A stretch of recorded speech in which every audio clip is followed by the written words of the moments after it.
It's really an honor for me to welcome the Premier of Ontario, Kathleen Wynne, as our next keynote speaker. C'est un grand honneur pour moi d'accueillir la Première ministre de notre province.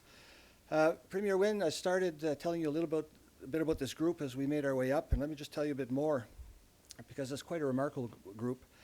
We have gathered here an extraordinary assortment of investigators and public servants, and we have ombudsman representatives from as far away as Antigua, Tonga, Ukraine, and Nebraska.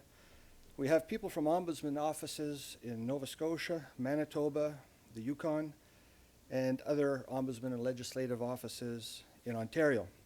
We even have a significant delegation from Hamilton. So doesn't that sound like a Wayne and Schuster line? But the important point is that we have people from many organizations that we actually oversee, sitting in at the same table as the watchdogs. That's because even though we call this course Sharpening Your Teeth, our real aim is to not only teach watchdogs how to bite, but actually to ensure that they get the best bang for their buck. So in my remarks to this group yesterday, exactly. In my remarks to this group yesterday, I spoke of the importance of building trust and credibility with all stakeholders and being impartial. And we advocate for fairness, but not the parties in a complaint. And the New Brunswick Ombudsman echoed those sentiments this morning. So the point I was trying to make is that figuratively, it's important for us to work on our handshakes as it is to sharpen our teeth. It's all about ensuring that our investigations are well planned and our recommendations are persuasive, even compelling, so that we can promote positive change in the organizations that we oversee. And that's why, ever since this course was first offered in 2007, we have welcomed representatives from the Ontario government as speakers and participants to demonstrate to them, as well as our international colleagues, the value of appropriate and productive working relationships between the overseer and the overseen. And while you are only the second premier to address this course, your predecessor was here in 2007, we are honored and extremely grateful that you're here. We have also welcomed every secretary to the cabinet who has served since we started this course: Tony Dean, Shelley Jameson, Peter Wallace, and Steve Orsini, to share their perspective on how ombudsman investigations actually help them improve government services. As Mr. Orsini said last year, we believe transparency and accountability are huge enablers of change, and I couldn't agree more. Our office has resolved thousands upon thousands of complaints, made recommendations that benefit millions of Ontarians, and we certainly believe in the power of openness, transparency, and independent oversight. And so now for all of you, a few words about Premier Wynne's background. Kathleen Wynne was first elected to the Ontario Legislature in 2003 as the MPP for Don Valley West, re-elected in 2007, 2011, and 2014. She became the leader of the Ontario Liberal Party in 2013. And on June 12, 2014, her government was re-elected with a majority mandate. Before becoming an MPP, Premier Wynne served as a trustee on the Toronto District School Board. And prior to that, she led citizens groups in a number of grassroots community projects and played a major role as an organizer and a facilitator. She and her partner Jane live in North Toronto, in my neighborhood actually. And I just want to say that my team and I are extremely grateful for probably the busiest person in the province to take the time to come and speak to us today. So please join me in welcoming Premier Wynne.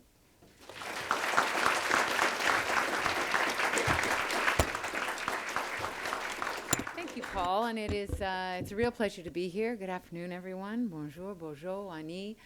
Thank you for those of you who have traveled, from Hamilton and Tonga. Thank you for thank you for coming those distances.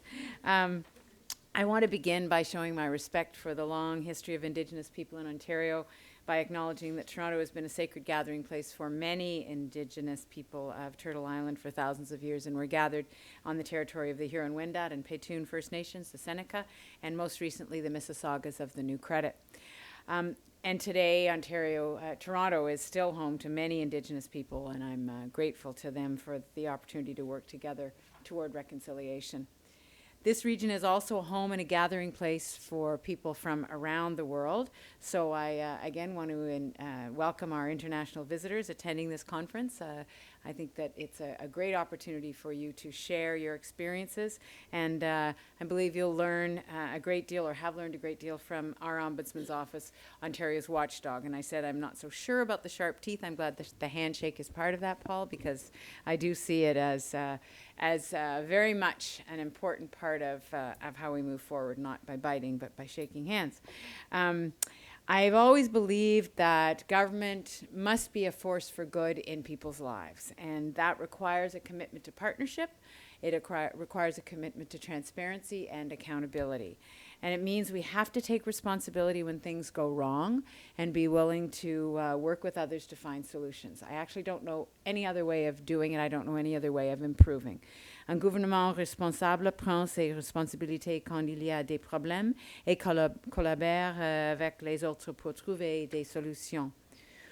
And these beliefs and my experience in public life have instilled in me a great respect for the role of Ombudsman and the other independent officers of the legislature.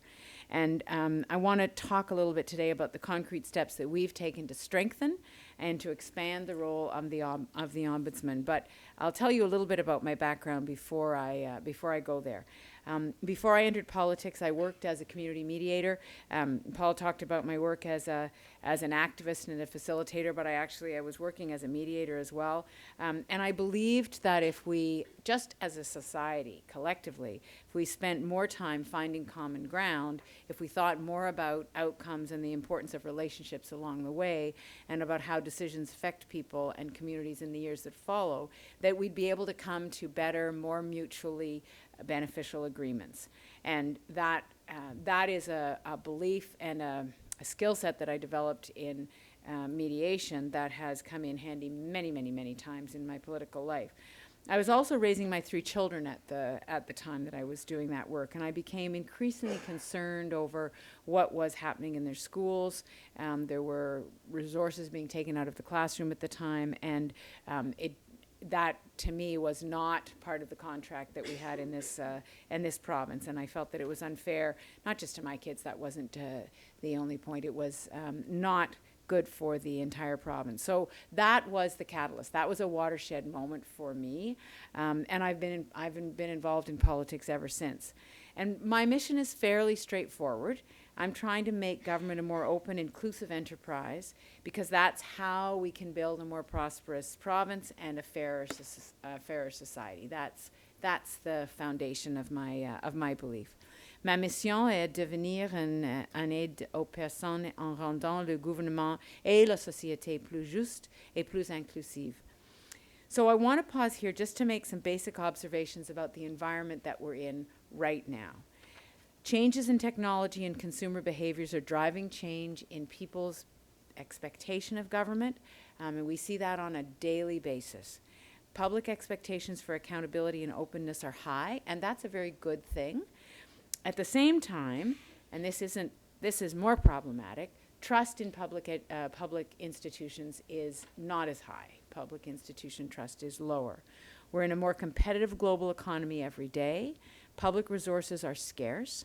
And for all of these reasons, and because we have an aging population and a variety of other social and economic and environmental challenges that we must overcome, we need to transform the way that government works. That's the imperative confronting us. But governments are inherently risk averse. I think all of you in this room know that, particularly in this instant digital age of heightened accountability. This risk aversion is an obstacle to the well-established need to do things differently. And it's interesting, we have a live example of the sort of that context today. So I go to many businesses, incubators, accelerators, where there are tech startups and there are people thinking about how innovation works and how we actually help young people to be risk takers, how we can get them to try things, and how we can, by doing that, we come up with the next big idea. We have just had an experience in Ontario where the grade 10 literacy test was being put online, a new technological system, and it failed. And we didn't know why it failed last week. It turns out that the investigation has been done by the agency that does the testing, and there was a hack. It was interfered with by some, we don't know who, some international group. It could have been somebody here, but there was something that was going on around the world. Twitter and other platforms were hacked as well. So now I go to question period, and we are questioned about that as though somehow we as a government didn't do enough to prevent that from happening. Maybe that's true. Maybe we didn't do enough, and there'll be an investigation. But the point I'm making is that there are so many forces on politicians and on government to squelch that risk-taking, to push back on risk-taking, and I think it's a real problem. So I think that risk aversion is really an obstacle to the well-established need to do things differently, and so we deal with that contradiction every single day, all of us in this room. And there's often a tendency to try to keep threats at bay for as long as possible, just push them back. Sometimes there's an impulse to withdraw, to close off the government to criticism, to try to protect ourselves from that. But I try in every instance to take the opposite approach, because I don't think that's how we get good governance. I don't think it's how we get good decision making. During my first year as Premier, so in December 2014, we passed the Public Sector and MPP Accountability and Transparency Act. And it's part of our open government initiative. We want to make Ontario the most transparent, open government in Canada. That's our stated objective. And it's not because we like the sound of that. That's not the point. It's because I know that we have the capacity to improve government and to help people, but we'll never get there if we wall ourselves off from the very people that we're here to serve. So we've got to find a way to have better interaction. And I think my beginnings in community as a facilitator of community activism and drawing people together to solve problems or to vent or to challenge politicians, which is how I began, has meant that I am looking for ways of government doing that with people, drawing people in. So this legislation was a big step forward. What it did was it expanded the provincial ombudsman's role into what we call the broader public sector. So the ombudsman now has a mandate to investigate unfair treatment by local, municipal governments, school boards, and universities. And the Act also created an Office of the Patient Ombudsman to respond specifically to people's complaints about their treatment in the public healthcare system. And it expanded the oversight powers of the Integrity Commissioner and the Provincial Advocate for Children and Youth, who are two other independent officers of the legislature. In addition to all of that, the bill included a number of reforms to make the activities of lobbyists, cabinet ministers, opposition leaders, and members of the Legislative Assembly more open and transparent.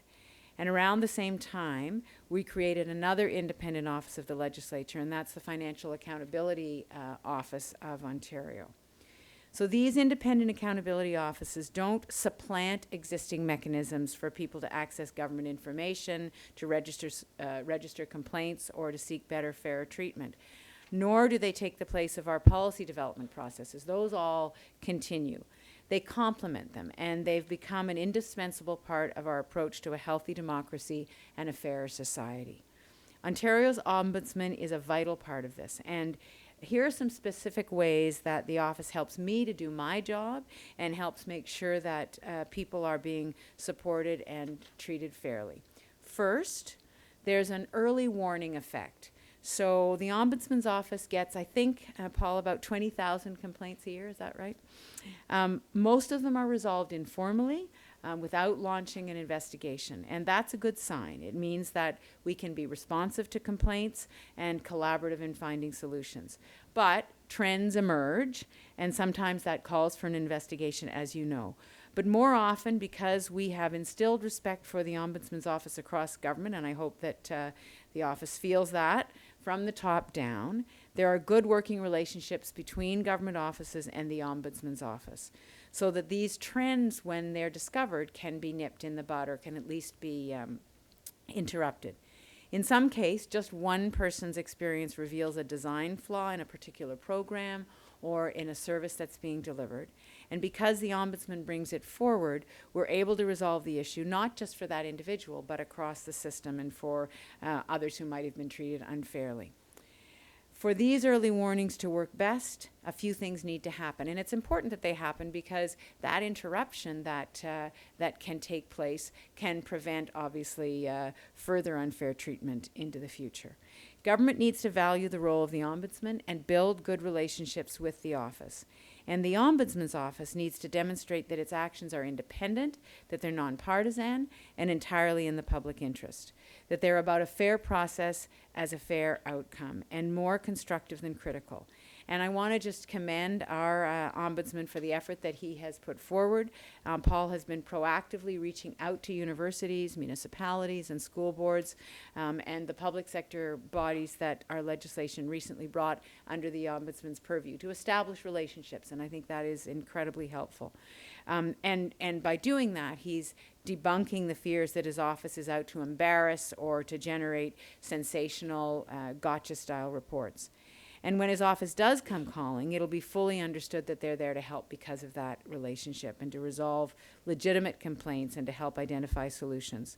And these are solutions that then help keep those complaints from arising again. And that brings me to my second point, which is that the Ombudsman can be a constructive partner in identifying evidence-based solutions to complex public policy challenges. A recent example of this is the report into police training and the de-escalation of conflict.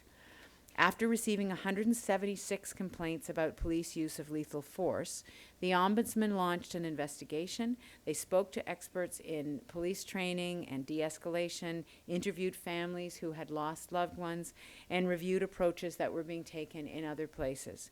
And their report was an independent analysis of what has transpired and what we as a government can do to prevent such loss of life. It was not the Ombudsman's intention to inflame an already tense, emotional, and significant matter of community safety. It was quite clear that was not the intention. It did not point fingers or blame police officers or for the training that they'd received. And the Ombudsman's report contained 22 recommendations to benefit the police and public alike. And this summer, our Minister of Community Safety and Correctional Services accepted all of them and said that they'll be addressed within 1 year. So that was a successful and I think a model of how the relationship would work. Third, an ombudsman needs to bring a certain perspective. Ontario's first ombudsman, Arthur Maloney, characterized his task as humanizing government. And I believe that this continues to hold true today. Government departments can fall into the habit of thinking of things from the program perspective or the policy perspective or the department perspective. And that's not what really matters. What ultimately matters is the perspective of the users, of the people who we all serve. Families, single moms, patients, toddlers, college students, seniors, all of the people in all of our communities. And they are the people who I serve. And as Premier, that's who I have to think about every day. It's who my whole team has to think about. But government is big, the tasks are many, and it isn't always going to perform the way that we design it to perform. We understand that, and the media and the opposition are always going to point that out when it happens. They're going to do that at every opportunity. And that's fair, that's their job. But I can't on my own, obviously, or even with the help of our entire elected legislature, investigate every one of those shortcomings. It's just not possible. But when people do fall through the cracks, I want to know why. I want to know how. I want that investigated so that we can make government more of a force for good in everyone's life. And so I need help. And so do citizens. And the role of someone who can hear their concerns, can raise them independently with those in power, that role cannot be overstated. It's incredibly important. That independence is key. So an ombudsman must always act as an independent, non-partisan entity. L'ombudsman doit toujours agir de manière indépendante et impartiale. And always act and be seen to be acting independently, because perception and reality are not neatly separated, as we know from the media, the abundance of media that we read every day. And when an ombudsman loses the ability to act or perceive to be acting independently, our democracy just won't work as well. It's as foundational as that.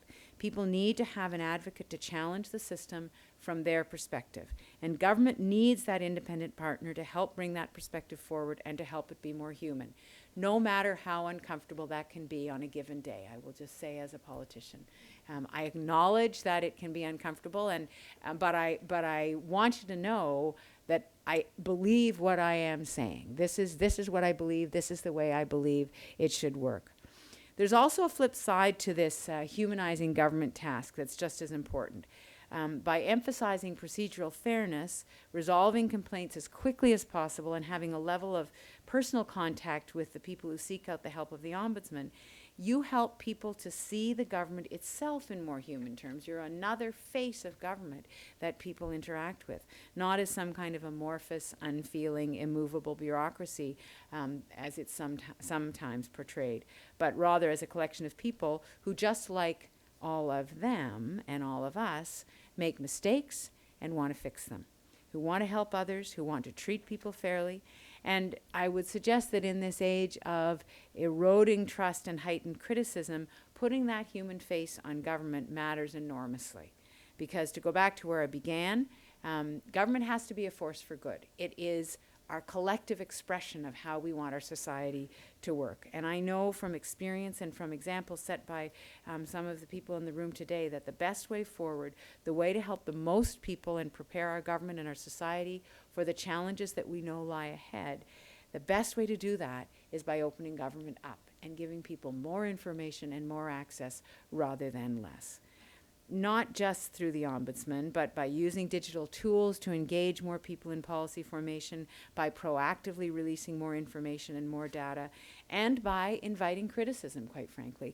And you know, I often think about the distinction between, and this is to put it in my own perspective as a politician, you know, if you're a politician on a local council or on a school board or even an MPP or a provincial or a federal politician, and your constituency is a small community, people have access to you. People know where to find you. They actually can take matters in their own hands, and they can get access to the people who represent them, and they can get information. It gets harder and harder as constituencies get larger, as people get more detached from their elected representatives, and try as we might as politicians to connect with people. It is harder, I believe, now than it was when people were representing smaller numbers of people in small communities. So that disconnect that's the gap we're trying to bridge by having digital platforms, by having digital strategies. So that process of engagement and inviting criticism is part of building that bridge. By empowering independent offices to bring forward complaints, launch investigations, and help us find better ways of serving the people of this province, we further bridge that gap. And when we do that, as Paul puts it, we get a win-win-win. So thank you to Ontario's Watchdog. Thank you for sharpening your teeth for the good of the people in the province.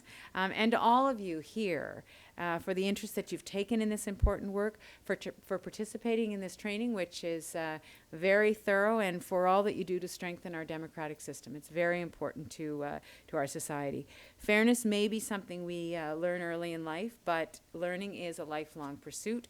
And so the more we learn by being open and working together, the more we're able to build fairer and better ways of governing. And that's how we make government even more of a force for good in people's lives. So thank you very much for the work that you do. Merci, miigwech.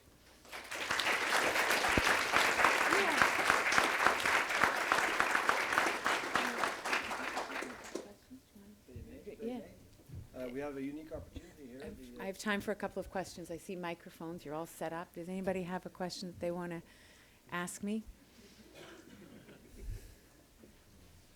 Yeah, or a comment. I take comments too. Comments, questions, criticism, whatever. I'm from the city of Hamilton. Hi. All the way from Hamilton. I appreciate your remarks and observations about trust and confidence in government, and particularly the observation around, encouraging that trust and confidence. But looking south of the border, it's I'm concerned about the level of discourse in politics today. I wonder what your reflections are on that. And what the independent officers, these legislative officers can do to improve that if they aren't already. Yeah. Well, I'm very worried about it. I think that we can look south of the border into our American cousins who are here. We're watching with great interest the election process, but we can't be too smug here about the level of discourse in Ontario or in Canada.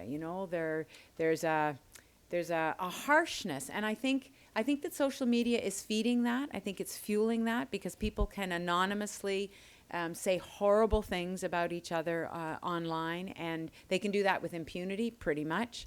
So I think our job is to introduce, insert, be as civil as we can, and I think the more civility that we can that I can bring to the job of politician, that we can bring to our relationship between politicians and independent officers, the better off we will be.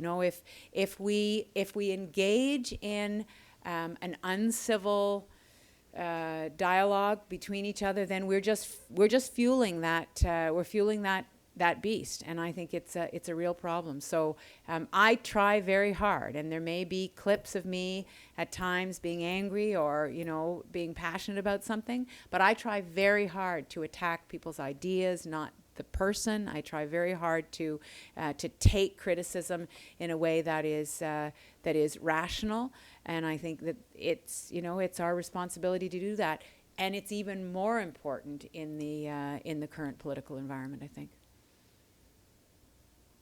as it gets hyper-partisan. Yeah. Anybody else have a comment or a question? Thank you for your presentation. I appreciated a lot of the statements about open government. And where are you from? Are you here in Ontario Provincial Advocate? Oh, right. Okay. So we've had a lot of discussions about whistleblowers, and I've been thinking, and you were talking about open access to government and sharing of information. What sort of encouragements or protections do you think should be offered in Ontario to whistleblowers, both from the public and private sector? Well, I think there's a great example of where we should be having a good discussion about what more we could be doing. I think there should be protections for people to come forward and say what they're experiencing or what they are seeing. There are some protections in place, as you know, and I think that if there are more protections that we should in place, that's the kind of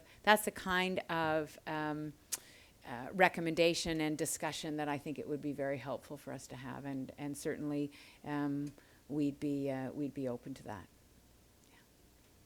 It's also a All right. protection that the Ombudsman offers, because yes, we deal with things confidentially. exactly, yeah, yes. And the Integrity Commissioner, yeah, that's right. We have a number of avenues here, yes. Coming this afternoon. Welcome. You mentioned that the Ombudsman really helps and assists with different areas of government to improving it better with the result of recommendations they find. When we do investigations for the province of Ontario, we don't step necessarily into recommendations, but what we're finding is quite often ADMs, sometimes deputy ministers, will be really polar in their opinions of the work that we do. We have some that are very positive and appreciate the fact that we're a cost recovery center, so they will pay for our services. We have others that really question having to pay for it and are a bit more reluctant. So given the position that you're in, what advice would you be able to give us to kind of help bridge that gap so we can sort of continue the message that you have with the Ombudsman, that our work really improves things, and rather than kind of sort of fight the resistance of people where if there's something found in the investigation, it's bad and we just don't even want to go there. Yeah, so people get defensive, right? Yeah. So, I think that goes back to the question about civility in our interactions. And I think to the degree that those relationships that I was talking about, Paul, building up, I mean, you will know that there was a lot of anxiety in the broader public service when we brought in legislation that expanded the purview of the Ombudsman. And we got lots of feedback that said, don't do this, it's a dangerous thing to do, and we're nothing to see here. We're fine. Thank you very much. And I just know there's no human endeavor that is without the possibility of improvement. So we push back on that. But I think building those relationships and trying to meet people where they are, trying to understand what their concerns are and to build from that. I mean, you're always interacting with human beings, you know, and you're interacting with human beings who are doing a job and who are wanting to do the best job possible. And so if we understand that, and we understand that they're trying to protect their turf and not get into trouble themselves, right? Because that's the fear, right? That they're going to be undermined, or they're going to be chastised or punished or worse for what they're doing. And even if that's not a realistic fear, and even if that's intellectually they know that's not the case, I think emotionally that's where people go. And so I think that you have a very hard job, because you actually have to be able to be pretty empathetic with people. And I know that may not be in your job description, but I think that's actually what you have to do, is you have to understand where people are and sort of bring them along to work with you and help them understand that you're actually not there to threaten them. You're actually there, as you said, and as I've said, to make things better. And quite frankly, I have the same discussions with my colleagues. You know, you can imagine, there are politicians who would be very happy if we didn't have independent officers of the legislature, you know, but I try every time we get a report, and it's hard sometimes because the judgments can be very harsh. And so I try to always begin my approach with, you know, we're grateful for this. We're grateful for this scrutiny. We're grateful for the examination of what we're doing, because it will help us to serve people better. So I think it's kind of long-winded, but I do think it's as complex as that. I don't think there's an easy fix to that. I just may add to that, Yeah. what my approach has all along been, and the team agrees with that. It's you try and show what's in it for them. Yeah. Right? That there Yeah. is a value added actually by the work we do, and Yeah. you're either going to get constructive feedback, or you're going to have your processes validated. Yeah, So always exactly. appeal to what's in it for them. Yeah. Interests. Yeah. Okay. Thank you very much, everyone. Thanks for having me. Yes, Steve.